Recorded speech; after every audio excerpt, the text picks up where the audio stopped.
Okay, hey everyone. So I just wanted to do a quick review on this thing. This is the new MoYu WeiLong GTS version 2. These names are getting pretty long. Um, I'm gonna tell my first impressions, things like that. Then I'm gonna do a short average. Completely cold, like literally cold. My hands have glue, dye, ink, all kinds of stuff. I just got home from work. I'm super exhausted. It's 8:30. I'm just gonna go straight in cold. Probably get like a 13 average, but we'll see. I'm also gonna show you the mechanism and stuff next to a normal GTS, the version 1, and then I'm gonna explain how I made my version 2 really, really good. Like I've only had this for about like 4 hours, and it's honestly my main. Like, it's really, really good. Right now it's a little gummy, but I'll explain everything. So first of all, at the Cubicle office, we got news of this cube like last week. Yeah, MoYu told us about this last week, and at first I was like, huh, I'm a little suspicious because the past few MoYu cubes I didn't really like them. There were a few design flaws, such as the M3. The M3 is supposed to be really, really good, but when I finally got it, I was like, something's off. And I realized what was off with it. Like, even though I loved the M3, and I still use my M3 with magnetic spring, like maglev M3, I love this cube, but the issue with this cube is this. Some calipers, sadly they're not metric, American, so they're imperial. This is this big on the M3. Now, to contrast, all the modern cubes right now, by modern I mean the popular ones, so the GTS, the Volk, and the GANs for some people, the edge is actually 1/3 the width. I realized you probably couldn't see those numbers on the calipers, but just putting them next to each other, you can see that the GTS is very thin, and the reason is when it's that thin, it takes up room that could otherwise be occupied by the corners, and the corners, they're more stable when they have bigger feet. This is an allusion to the future. In about 2 weeks, I'm going to be dropping like so much knowledge that it's going to be crazy. Like, every video up until now was just child's play. But yeah, that's why the M3, the Chufang, they weren't that good. But the Yan, on the other hand, even though it had that, was the best one of the most recent release, because it's actually approximately the same width. And the limit to that width is actually the screw. You can't go thinner than the screw. The interesting thing is the Volk, it has a thicker screw by 1 millimeter, so its corner feet can actually go bigger, hypothetically, if they switched to a thinner screw, and the Volk could be even better. So Chi Yi, their next few cubes are going to be amazing. But back to MoYu. The Yan was okay. I didn't like it because it was too... Something's missing about this cube. Like, it's good, but it's not for me. And even with magnets and stickless plastic, this spring swap, all the tricks in the book, I couldn't get it to be really good. And that's what I was expecting from the WeiLong GTS version 2. I wasn't expecting much. When I first got it, I was like, this is pretty good, I guess. But as I started changing it and playing with it, it started getting really, really good. Like, at the office, we were surprised when I first put magnets in it. You were like, oh my god, this is pretty good. I'm gonna get a cube. I'll be right back.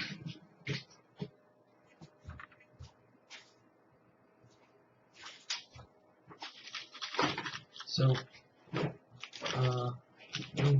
it came in this morning, and here it is right here. This is, it came completely unstickered. This is the WeiLong GTS version 2. And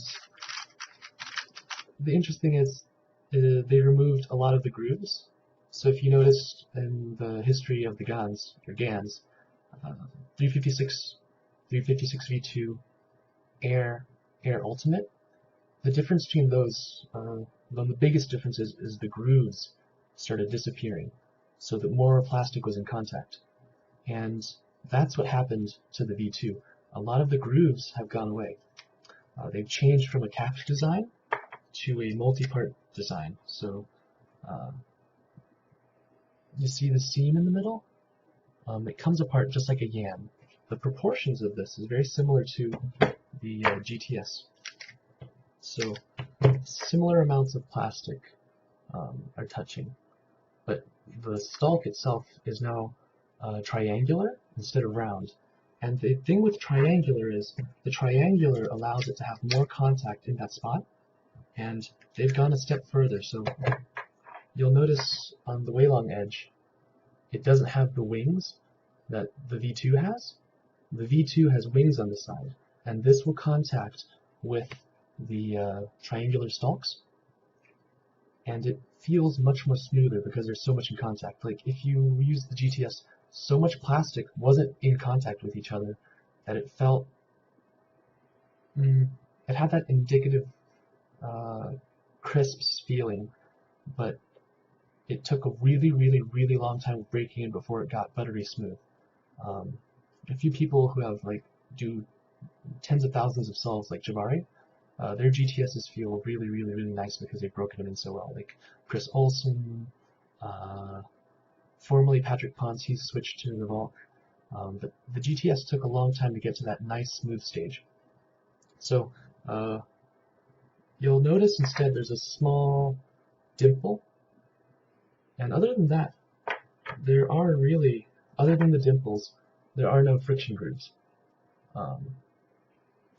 So one of the things I've noticed is the quote-unquote torpedo. This is for the GTS version 1. Do you see that extra space when it's on the V2? So these torpedoes aren't at the maximum length they could be. I was thinking to myself, why would they do that? Why wouldn't you go that far? If you look at the Volk and the GTS version 1, they both push it to the very limit. You cannot build the torpedo any wider without colliding with the other torpedo. And why would they do that? You're sacrificing pop protection to reduce a tiny, infinitesimally small amount of friction, because when you have friction closer to the core, you'll have to take college-level physics to understand this, but force towards the core has a lower radius and requires less torque to overcome. That's the same reason why when you close a door at the very edge, it takes a different amount of force than closing the door at close to the fulcrum, or door hinges, which are the fulcrum in this case. So I was thinking to myself, that's so insignificant, why would they do that? And I started thinking some more. I was like, well, let's test it out. Let's use empirical tests.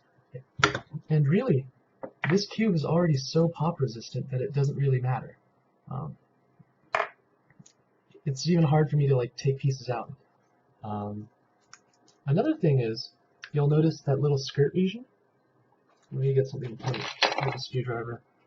That skirt right there, that little ridge, they've moved it down flush, right there. And this is something I've suspected a cube designer is going to do really soon. But what they didn't do is they didn't invert it. And geometrically speaking, when you make the bottom really wide, the cube has to, the pieces have to extend an extra few degrees to pop out. It's really hard to imagine, and I could draw it out, but that would waste a bunch of time, and I'm already at 9 minutes. But it works well. The cool thing about that is it doesn't contact the plastic until it deforms, and then it guides the edge back into place. So that's a feature they've been using since WeiLong V1.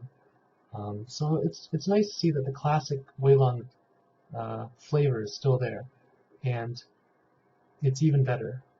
Well, depends on the feeling. They again once went with the downgraded plastic. MoYu recently changed their plastic to not so nice, and their screws aren't so nice. Not the screws, the springs. So the springs are the same as the M3, Shufeng, the Mars. That was the other one they released. All of those have the same springs. The Yan too. And I don't really like those springs. So I saw the potential in this cube. And this is what I did to do to bring out the fullest potential. I'd used the same technique from Project Boron 22. It is a 3-step hydroboration, and what that does is it just destroys all the double bonds on the surface, and it makes the cube more rubbery and soft. You'll notice it's gray.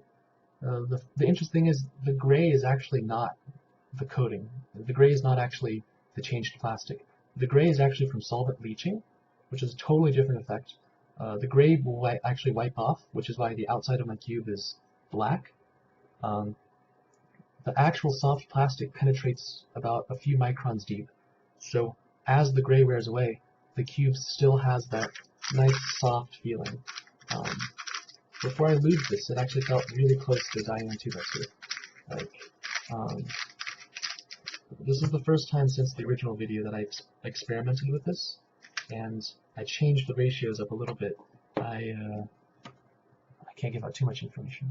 Well, basically I used more boron, because what I was thinking is some of the boron is getting neutralized by just by sitting there, and things in the air, moisture, degrades it. So I was like, let me use double the boron and see what happens. And this cube came out and it was exactly as predicted. So I borated the plastic, and I changed the springs with WeiLong GTS springs, and what I got was this ridiculously super fast soft cube. It was so fast I had to gum it up, and it made me realize how ridiculous these cubes are getting. I guess think I've been making them too ridiculous. Like, I used molybdenum disulfide on the screw and the core and the spring, because metal on metal, this is the best according to the math. I used the Teflon lube for the pieces. I used boron on the plastic, and there's magnets inside. Like, I think things are just getting too crazy. Back in the day, all you needed to do was spray like table polish, and that was lube back then.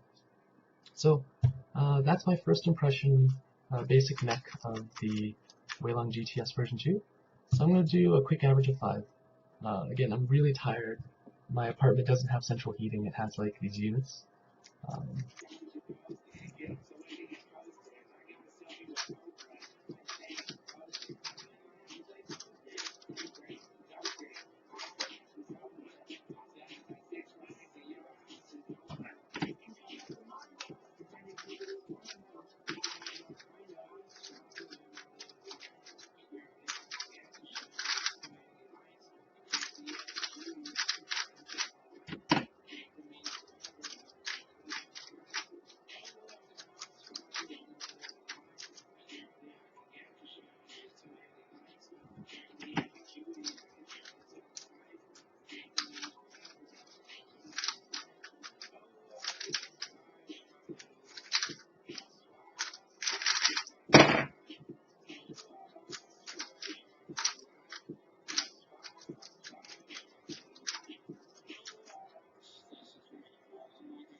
It's close.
Oh.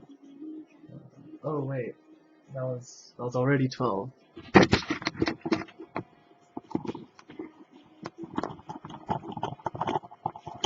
So that's actually pretty good for me. I got like 12.2 average of 12, 11.7 average of 5. I used TNT, so that's actually pretty good for me. I'm pretty pleased with this cube. Like, that was a 12.2 cold, and I usually average 12 with practice, so I'm really excited to see what I get with this cube after it's like fully broken in. The Teflon goes into all the crevices, and I think the WeiLong GTS V2 it's the next big thing. Like, if you like the GTS and you like the Yan, it's literally like the combination of both.